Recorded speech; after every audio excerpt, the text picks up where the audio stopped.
Hello everyone, this is Orlando from A Collector's Dream, and today is really an exciting day for me because I'm going to do my top 25 cards in my collection. And last year I did a top 50 and I did that I think before that, but when I started going through all my stuff, it's just that I have that Goodwin Champions set from 1888, and in that set I have about 18 cards that are the highest graded.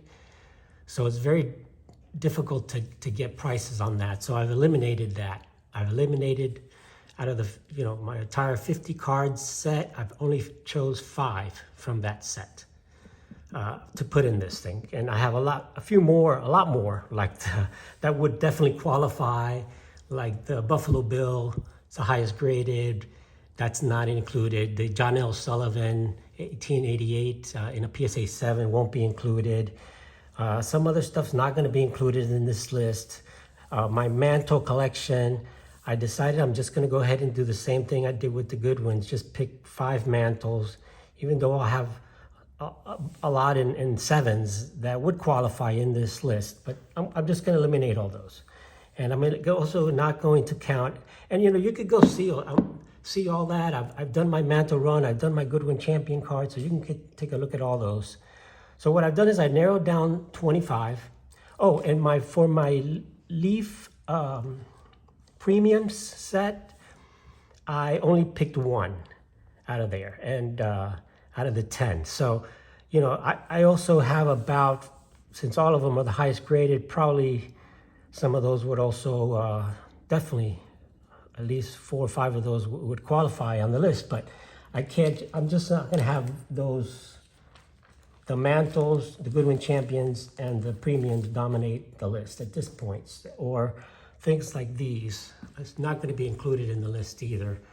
No autographs are gonna be in there. This is the Walter Johnson, but I'll share it with you, so they're not gonna be on the list. None of my autograph cards at all are gonna be included. And my memorabilia stuff, also like this, is not going to be included. My 1888 Goodwin Champions complete album with all of the players inside. So that's also not included on the list because it's just, I'm going to keep it at cards. So I'll put these out here so you can just kind of take a look as I display the rest of it. But so I narrowed it down to 25 cards. So let's get to it, guys. Let's get to it. So the first one, and again, my cards, I keep talking, my cards are really hard to comp because of the, like this. I would consider, every card I'm going to show here is, I'm not going to get exact pricing, but everything here is over 2,000, and when I get to a larger range, I'll let you know where I'm at, kind of. So this is, these are hard to comp. This is the rookie. So I'm going to put this as a honorable mention, I guess. It's the rookie postcard of Ty Cobb. And the reason it's hard to comp, even though it is a 1.5,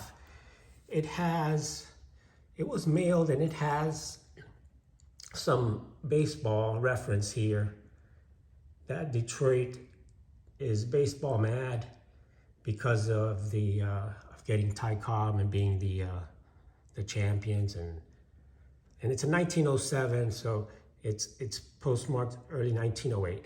So because it has a little bit of stuff, a little bit of baseball and stuff, I comp this about $2,000, I guess. So we're gonna kind of start at that range.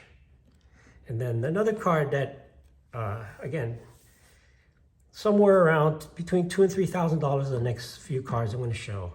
So the official start of the list is this. Number 25 is the Ty Cobb T205 gold border. Try to give you a good look at it there. And this one is an authentic.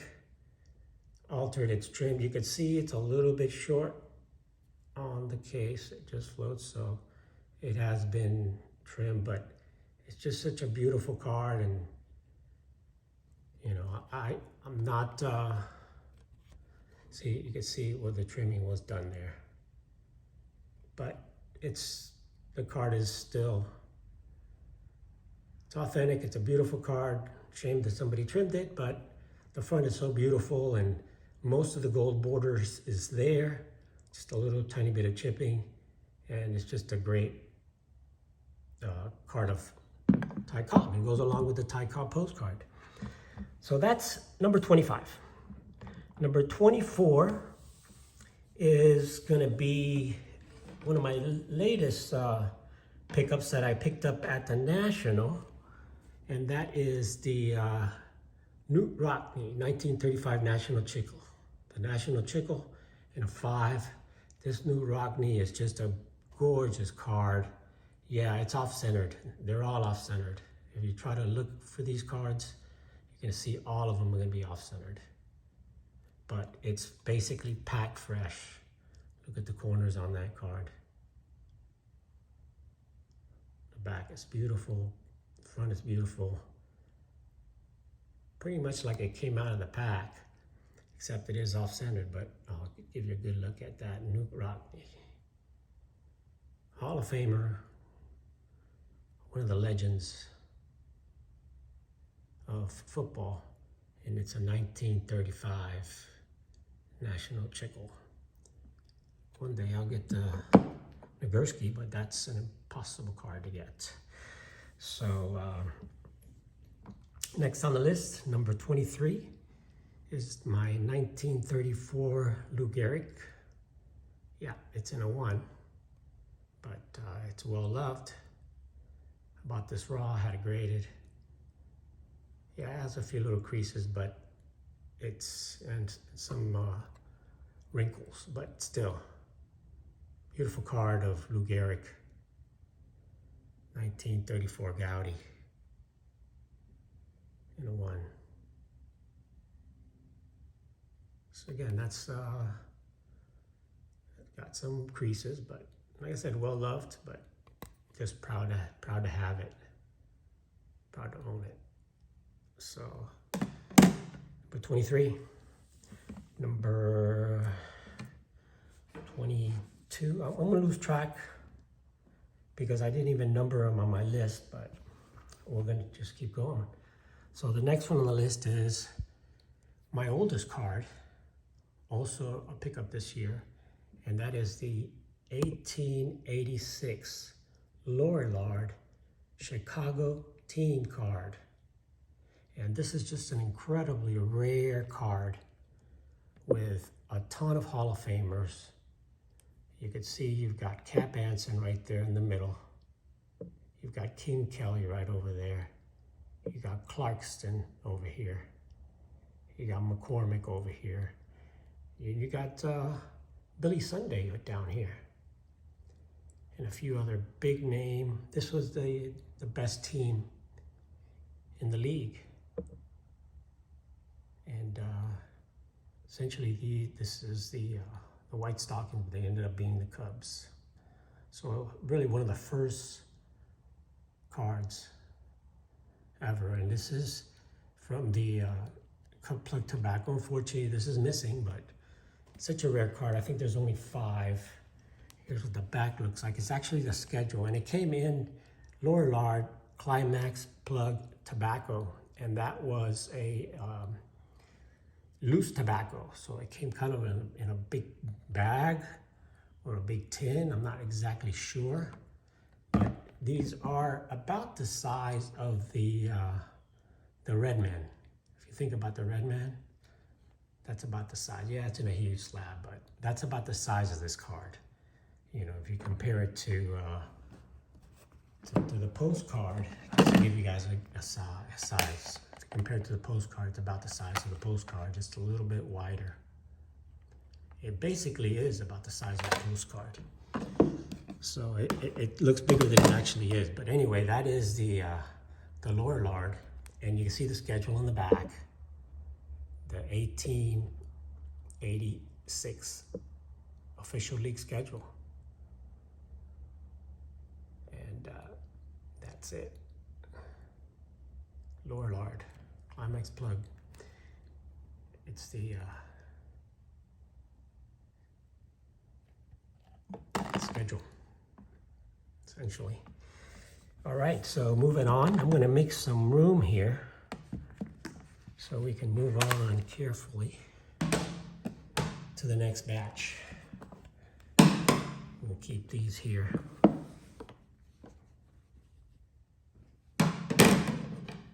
Sorry, making some noise. All right, moving on to the next. So, because the big boys didn't fit in there on the lower lard. The next one is the 1957 Ted Williams in an 8.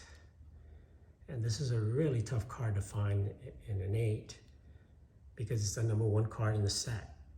So it's a little off-centered, but basically it's just like it came out of the pack. It's just off-centered, but it's a beautiful card. The #1 card in the set for 1957, which is an important, very important set. It's the first set that was the size of today's cards. And this was the first card produced, the #1 card. 1957 Ted Williams in 8. So I think now we're in the top 20. So number 20 is the 1922 American Caramel, Walter Johnson in a 3. And these are tough cards to find. You know, there are similar ones that are more like strip cards that have the blank back. But these are the rarer version, the actual American Caramel set of 240 cards. And this is the Walter Johnson. And it's a pretty high grade and it's very well centered. So for these years, a 3, you know, it's a nice card. So that again is, you know, kind of in the $2,000, a little more than $2,000, $2,000 plus range, somewhere around there. And now we're going to move on to the cards that are going to be more in the $3,000 range here. And the next one is the 1954 Red Heart Mantle in a 6. So this is my first mantle I'll be showing today. And again, I'm only picking 5 mantles total out of all the mantles I have, which is the entire run, plus a few others like this Red Heart. So it's just a beautiful card, and it's in a PSA 6. Show you the back of that card. So it's a really nicely centered copy of the Red Heart Mantle.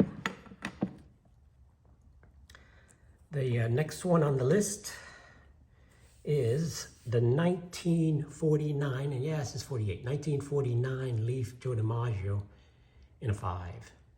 Again, this is the #1 card in the set. So it's a real tough card and a little bit off-centered, but really sharp, really well registered. You know, it's a 5. So it's a really, really nice looking 49 Leaf card, the Joe DiMaggio. I'll show you the back of the Joe D card. Just a clean card other than my sweat on there, but it is a clean, nice clean back. Really good looking 5. So that, don't know where it takes me at this point here. Lost track of the count, but we keep moving. The next one on the list, and now we move up to a little bit higher range, and now we're in the $4,000 range, and we're going into the deep pre-war, the 19th century, another 19th century card. This is the 1895 Mayo Cup Plug Cap Anson in a 2. And these are really, really cool cards. And yeah, it's missing paper and stuff in there, you know, but they're really cool. The backs are black. Yeah, it has a couple of creases, but that's why it's a 2. But it's a really, really tough card to find, really rare. And it's Cap Anson in the Chicago. It says Anson first base, Mayo Cup plug for chewing and smoking. And again, not too many of these come up for sale, so it's really tough to find a estimate on this, a comp on these. But they're up around the range I spoke on. The next one on the list. Now we're moving up a little bit quicker, and this one here is, I estimate, around the 5, and it's the first card I'm going to show from the Goodwin Champion, and it is in a 5, and it's Dan Brothers. Dan Brothers was one of the big power hitters back in the 19th century here in 1888. It's an 1888 card, and really, really tough to find this in a grade like this, especially just a nice centered card. Also, that's the back. The back all have the checklist. So that's the first Goodwin Champion card I'm going to show today. Hall of Famer Dan Brothers. We'll try to get a good look at that Brothers card here for you. First base for Detroit. Just a beautiful, clean card. The next one, moving up, come on, 80 years difference here, but still in the $5,000 range, is the 1959 Bob Gibson rookie card in an 8. This one was packed fresh, and I know that because I had this one raw and I graded it, and this is from my 1959 set that I bought from a collector that pulled these from packs. And this card is, if it wasn't off-centered, it would be a 9. I'm telling you, it's just packed fresh look on that card. It still has the shine and the gloss. It's really tough to show it in the camera, but it's a really, really clean card right out of the pack. It's an 8. It's just, I guess the off-centering made it, wouldn't give it a 9. But it's a beautiful card, and based on the price of a Gibson rookie on an 8, that goes up into the top of the list here. So we're not at the top 10 yet. I forget to count that we're on again, but anyway, the next one we're going to go with is the second mantle I'm going to show. And let's see where we at here. Hold on a second here. I got it a little bit out of order. Yeah, I did go a little bit out of order. Okay, so the next one we're going to show is the second mantle I'm going to show. And that is the 1952 Bowman in a 5. And again, that is somewhere in the, in the 5,000 range, 5.5, somewhere around there. And that is a really, really nice example. Again, it's off-centered, top to bottom. It's real tough to find them perfectly centered, but in a 5, it's a beautiful example of that card, and really, really clean. Great look there of the Mick.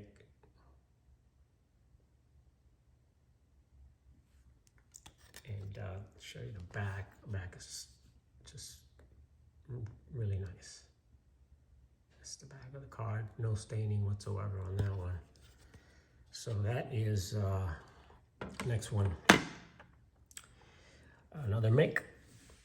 And coming up now is, not another Mick, is one of my favorite and one of my rarest cards from the 1887 actually, because one of the first cards issued of the Old Judge.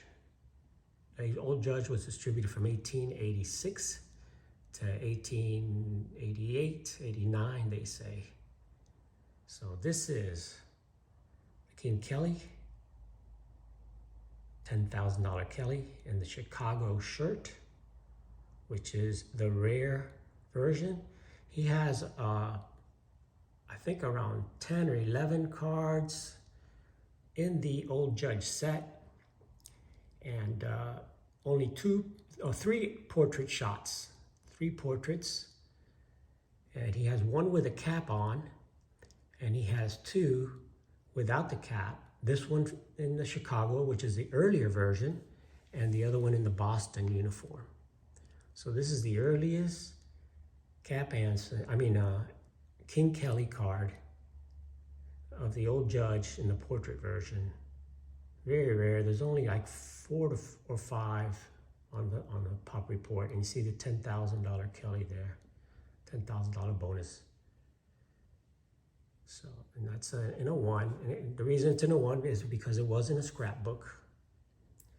And they're blank backed, but this was in a scrapbook. But the card has no creases, and best thing about it is the photo. Since it was in a scrapbook, the photo is nice and clear. And that's what you want with Old Judges. So that's the King Kelly Old Judge. Next one, are we in the top 10 yet? 1, 2,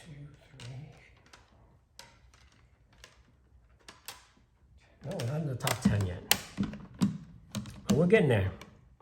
Next one on the list is another one of my mantles. And no, sorry about that. Next one on the list is not one of my mantles. It's my my Cobb. My red Cobb in a 4.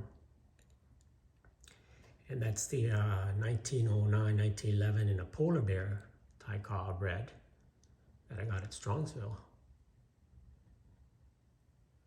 This is pretty much my biggest addition of the year. And it is a beautiful Cobb. So you can see the bright red background. It's clean. Trying to give you a good look at it there. It's pretty well centered, beautifully centered there. I mean, it's just a beautiful card, and the best thing about it, it's the polar bear back. So I added a little bit of value on this card. I would say this is probably maybe in the $9,000, between $9,500, because of the polar bear and just a beautiful red and nicely centered, about as nicely centered as you can get on the red Cobbs. So that is another one down on the list. So now I think, what do we got here? Okay, so I get the next few cards are almost in the top 10. And this will be my first Ruth, and that is the 1922 E121 American Caramel Montage Babe Ruth in a 2. And yeah, it's got creases, that's why it's a 2. But it's nicely centered, picture's great, and it's got 3 Ruths there. It's got his portrait, it's got him in a batting pose, and it's got him down there on the field batting. So that's why it's called the montage, the 1922 E121 American Caramel, the Babe Ruth montage. So that is what it looks like. Yeah, it's got the creases there. These cards are really thin, so it's almost impossible to get them without creases. That's why you don't see too many that are graded more than 2s, 3s, things like that. Most of them are going to be 1s. But nice example, no creases in the middle there. So the creases are mainly in that corner, a little bit up there. So beautiful example, in my opinion. I love this card of the Babe Ruth photo montage. So now we're getting into the top 10. Let's see, 1, 2, 3. Yeah, we are officially in the top 10. And top 10 begins with this one here. Another Babe Ruth. The Babe Ruth 49 Premium. And this is the only one that I'm including in my premium set. But this is really an extremely rare Ruth piece. And this eventually, when I sell it, it will be going to Dave Blue Jacket. That's the first person who'll get a shot at that. I've been offered about offered 8,000 for it, and I'm calculating this to be worth somewhere around 10 on that. It's really the only one. So when you're talking about, there's I think 3 or 4 of these known to exist, and none of them are anywhere close to a 4. So very rare. That's kind of where I got the pricing on that. And the next one on the list is going to be another of my Mantle cards, and that's going to be the Mantle Rookie, the 1951 Bowman in a 3. And I think this is kind of overgraded because of the stain that it's got there, but it is nicely centered. And the reason I never upgraded this, because this was really a very sentimental piece. This was my the first big deal that I did when I was a dealer. This was part of the group, and I ended up keeping this and a few of the other cards. I sold the rest of the deal and ended up with this Mantle. You can see the back. It's pretty clean back there. So that is my Mantle Rookie in a PSA 3. Shoot that over on this side here a little bit. Keep that there. And next one on the list is another Babe Ruth. And that's my 1928 Harrington's Ice Cream Ruth in a 3.5, which 3.5 is a pretty high grade for an ice cream card. Hey, gotta get that centered. What happened to the camera here? There we go. And you can see that is a beautifully centered card from the ice cream issue, the Harrington's 1928. And just a great pose of Babe. And in a pretty high grade, and it has the ice cream stain in the back. So you see, a kid put his fingerprint on this card. You can see, give you a good look at it. You see that? That's the fingerprints of the kid and ice cream stain on the back. So I'll share the back of that. You can go ahead and read that. But beautiful example, probably one of the better examples you're gonna see of the ice cream issues and of this Harrington. So that's part of my top 10. 5, 6, 7, 8. So now, hey, down to number 9. Number 9 is the 1953 Topps Mickey Mantle in a 6, my most favorite Mantle card, really. That is my favorite Mantle card. The 53 Topps in a beautiful 6, real sharp cards, very, very little chipping on that red. And what I like, it's the side-to-side centering is nice, and it's offset and more top to bottom, but that gives me more of that beautiful red. And it's just a gorgeous example of the Mick. Clean card, sharp corners, pretty sharp corners. I'll show you the back of it. Just a great, and again, this one was raw and I graded it. And this was the time that why isn't this focusing? This was the time that they did not, PSA did not do half grades. This probably would be a 6.5. Why are you not focusing? There you go. And that's the back. And a beautiful card. You can see the corners are nice.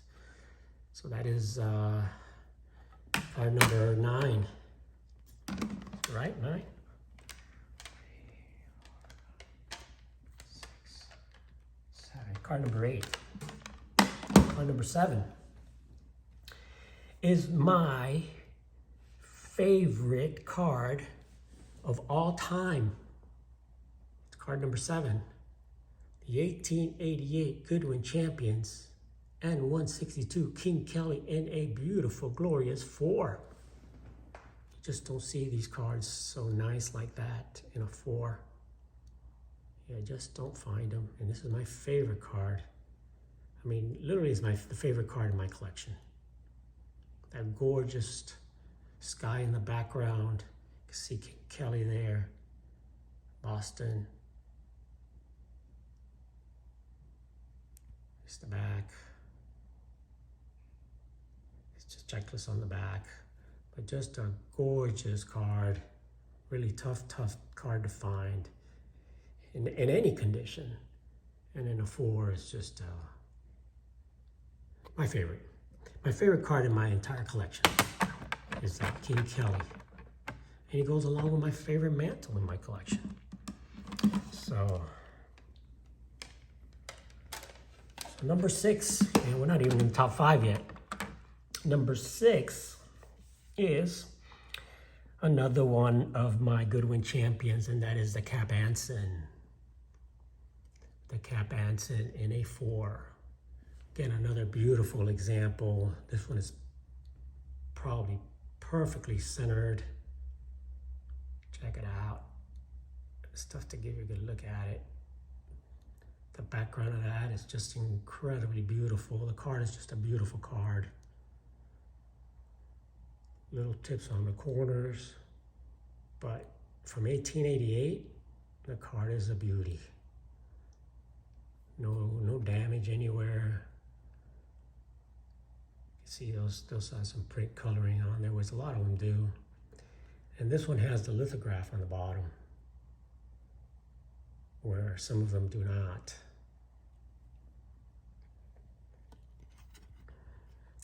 So a little bit nice version, beautiful version of the Cap Anson. Give you a better look at the Cap Anson. First base for Chicago. This video is going long, but you know what? We are now moving into the top 5 cards in my collection. And number 5 is going to be the another of my Goodwin Champions. The first football card ever made. The Beecher football card in a Impossible 5. Really tough to find these cards in this condition. And this was the first football card ever made of Beecher, the captain of the Yale team.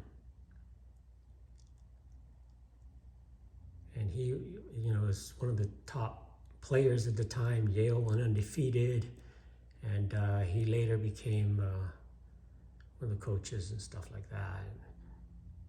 And Beecher was the star back in the 1888. And this is the back of the card of the Beecher. You see, it's a beautiful, clean PSA 5 of the first football card ever. Number 6, number 5, the 5th best card in my collection. Okay, let's move on to the 4th. Number 4 is my best Babe Ruth card. The 1922 American Caramel E120 Babe Ruth in a VG3, or like Adam says, very glorious 3. Beautiful, beautiful picture. Ornate background there. Very nicely centered, a little bit left to right, but hey, it's from 1922. It's the American Caramel, one of the toughest Babe Ruth cards to find. And there's the back. It was a series of 240 cards. So to find the Babe, wasn't easy, especially when they were caramel cards and you got one card with the caramel. So there's less than 50 known of these cards. Much, much rarer than the Gaudies and most other issues. And there are other versions of these which are blank back or strip cards, but these are really the original ones, which are the 1922 American Caramel. So that is the number 4 best card in my collection. Number three. And number 3 is the rarest. And get a sip of my coffee here.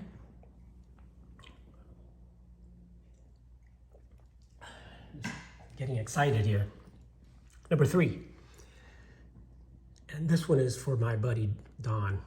The 1894 Mayo Cup Plug N302 Anonymous, John Dunlop, Harvard. This is considered to be the Hannes Wagner of football cards. Why? Because this card was pulled from the printing process, because they forgot to put his name on the card. The name usually goes right there. They forgot to put John Dunlop's name. So it was known as the anonymous card until the 80s, the 1980s, guys. Remember, there was no internet back then. I mean, finally, when the internet, I guess, came out, they discovered that this was John Dunlop. And John Dunlop was one of the top players of the day. Became one of the top coaches and basically almost a legend back in those days. And this came from the Mayo Cup Plug. There are less than, there's 9 of these cards known to exist between SGC and PSA. And I know this one was at one time in a PSA holder and was moved to an SGC holder. Of course, you can tell it's authentic, yeah. You can tell because the reason it's authentic is somebody tried to color that in with a marker. But I will tell you that all of the ones that I've seen them, almost all of the ones, the highest graded is a 3. Doesn't look as good as this. This is the best looking John Dunlop card in the world. Picture is awesome, and it's the rarest football card known to exist. That will be a first shot at that card. Whenever I sell it will be Dono, my buddy, that has the complete set of the Mayo Cup plugs and the most extensive football card set that exists. And this is the card he's missing. So number 2 is, well, it's got to be this. Number 2, my Mickey Mantle, 1952 Topps. Mickey Mantle, beautiful card. This card is literally pack fresh, and it is pack fresh. If you all know, this is an authentic altered, but it's not authentic altered, it's a minimum size, min size card. You can see it's a little bit less than 1/16 short. This card was pulled from the pack in 1952 by a kid that put it in a little box along with all his other toys, and this card along with a few other 1952 Topps cards, high number cards, were found when he passed away. And this one, fortunately for me, it came out a min size, and because it was a min size, it was graded authentic. As you all know, PSA graded authentic altered, but it was not authentic altered. It's authentic minimum size. So I am the second owner of this, other than the family that got it and owned and pulled it from the pack. So this is one of my grail cards here, really my grail card, along with the next one. And they put this in like in a baggie but you see it's just right out of a pack. And SGC reviewed it and said, yeah, it is a min size. They would reslab it min size, but I'm gonna just keep it as is with my collector's dream. So I'll give you a good look at that mantle. Just a stunning Mickey Mantle card, and the number 2 card in my collection. And the only reason it's number 2 is because of the grade. Because if you look at authentic, the highest graded authentic mantle sold for 80-something thousand, and recently an authentic altered mantle, which doesn't even look as good as this, sold for 47. So, and that was just I was looking up the pricing and I found that. So that's where this stands. And then the number 1 card in my collection comes from the N162 Goodwin Champions, Tim Keefe, in an impossible near mint 8. The highest graded card, the best Tim Keefe card in existence. Beautifully centered, beautiful colors on that card.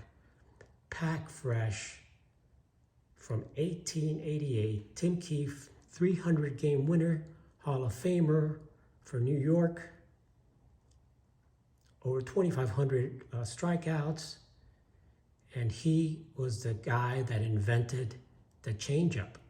The first player to throw the changeup and invented the changeup, and became over a 300 game winner back in the 1880s and 1890s. Incredible Hall of Famer. And in an 8, I don't know how to price that. I just don't know how to price it. It's the highest graded example. You're not going to get anything like this anywhere. It just doesn't exist. And based on that, and based on talking to some other YouTubers, James Elite Hunters, said that this is definitely highest grade card. I mean, the highest price card in my collection. So, guys, I hope you enjoyed this. This is my top 25 cards in my collection, with some just some beautiful cards that I really needed to just pull this out and take a look at them all again one more time. And even though I didn't include some other stuff in there that I maybe should have included, I think that this is just an awesome sampling of my top 25 cards. So thanks for watching. I truly, truly appreciate it. Please like and subscribe. And go back and take a look at my Goodwin Champions set that I have. I did a whole series on those. And if you want to see my entire mantle run, you can go ahead and see that. I did that about a month ago or so, just updated it. So thanks so much, guys. Thanks so much for supporting me, supporting my channel, watching me during my journey, how I picked up some of these cards, how and why, and all of the stories behind each one of them. It's all documented in my videos. It's about almost 3 years. It's going to be 3 years of putting out videos in a couple of weeks. And it's just been an incredible journey. And like and subscribe. Follow me on my journey. Still got a lot more stuff that I'm going to do. So thanks for watching, guys. It's Orlando from A Collector's Dream. I'll catch you on the next one.